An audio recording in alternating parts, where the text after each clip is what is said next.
Bonjour Jean-William Pape. Et bonjour. Vous lancez un cri d'alarme face à la possibilité d'un massacre à la Rwanda en Haïti. C'est un mot très fort.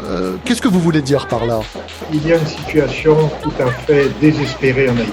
On n'a plus de gouvernement, on n'a plus d'État. La situation de l'insécurité s'aggrave tous les jours. On voit de plus en plus que ça affecte tous les secteurs de la société.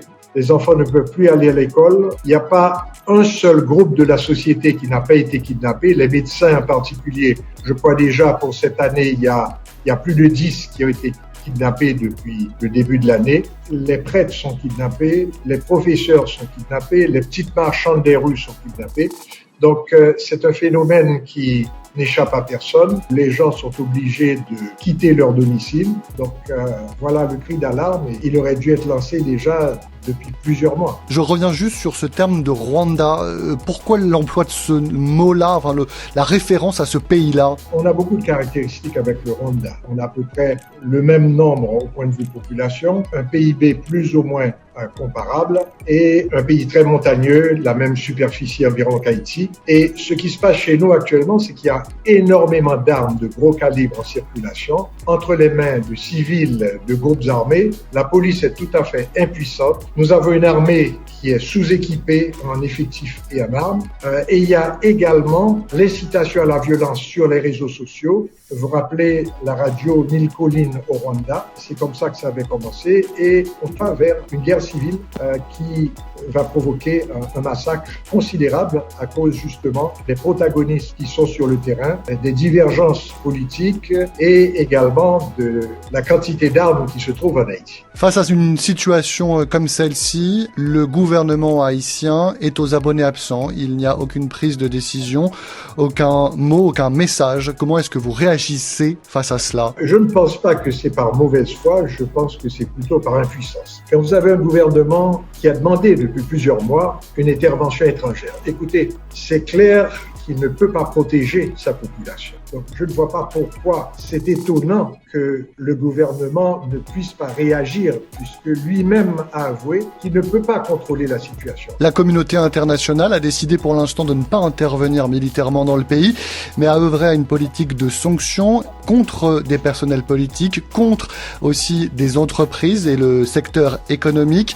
Des patrouilles sont envoyées, notamment par la mer, des patrouilles aériennes. Ça, c'est le rôle du Canada. Comment est-ce que vous jugez cette attitude et cette réponse de la communauté internationale? Bon, pour le Canada, ça aurait été plus correct et plus honnête de dire qu'ils n'ont pas l'expérience de lutter contre les groupes armés. Donc, je crois que c'est pas très sérieux parce que depuis les sanctions, on aurait cru que la situation se serait améliorée. En fait, elle s'est détériorée. C'est comme si on avait donné le feu vert pour presser l'accélérateur et faire de ce pays un enfer. Mais ça aurait été mieux, plus honnête envers les Haïtiens et eux-mêmes de dire, écoutez, nous n'avons pas cette expérience, nous ne voulons pas prendre cette responsabilité, on préfère la donner à quelqu'un.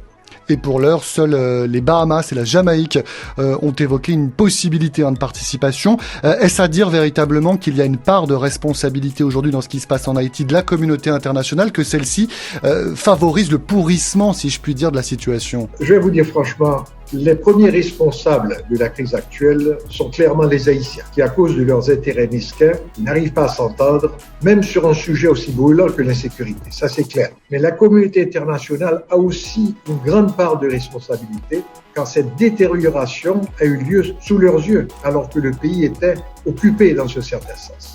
Mais ce que je dis en fait, c'est que les Haïtiens se sont fait piéger, enfin une partie des Haïtiens, en disant qu'il faut une solution haïtienne et qu'on laisse les Haïtiens régler leurs problèmes. Eh bien, la communauté internationale à ce moment-là s'est retirée. Elle était très contente puisque vous voulez une solution haïtienne. Eh bien, on vous la donne, débrouillez-vous. Et ça fait déjà plusieurs mois qu'ils recherchent une solution haïtienne qu'on n'arrive pas à obtenir. Plutôt, il faudrait dire à la communauté internationale, écoutez, vous étiez là quand la situation s'est détériorée et donc vous avez également une part de responsabilité. Aidez-nous, nous allons le faire ensemble parce que nous autres Haïtiens, on est également responsables, on va le faire ensemble et pour le moment, nous ne pouvons pas le faire tout seul.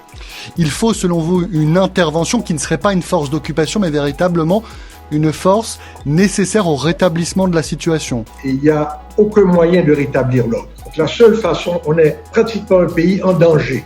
Il faut justement donner cette aide pour qu'il y ait une intervention ponctuelle pour quand même pouvoir arriver aux élections. Ça sera peut-être pas les meilleures élections, mais qui permettraient d'arriver à une certaine stabilité. Mais comprenez, c'est pas une force d'occupation qu'il nous faut. Et dans tout cela, les Haïtiens, quel rôle peuvent-ils jouer? Vous appelez à un sursaut pour arrêter cette descente aux enfers. Que peuvent-ils faire concrètement? Bon, je crois qu'ils peuvent faire beaucoup de choses. Premièrement, mobiliser la diaspora. La diaspora, elle est en fait, c'est elle qui fait vivre le pays au point de vue économique. Elle fournit au pays 3 milliards de dollars américains par année, ce qui représente à peu près un quart du produit national brut, donc c'est beaucoup plus que toute l'aide internationale de loin. Et ils peuvent écrire à leurs députés, à leurs sénateurs, au département d'État et nous aider parce que Haïti est oublié complètement. On parle de l'Ukraine, on parle de tremblement de terre en Turquie, mais il y a un génocide qui se prépare ici et on laisse la situation pourrir. Tout le monde à ce moment-là sera à genoux et je crois qu'il est préférable d'éviter justement ce massacre qui s'aggrave pratiquement tous les jours.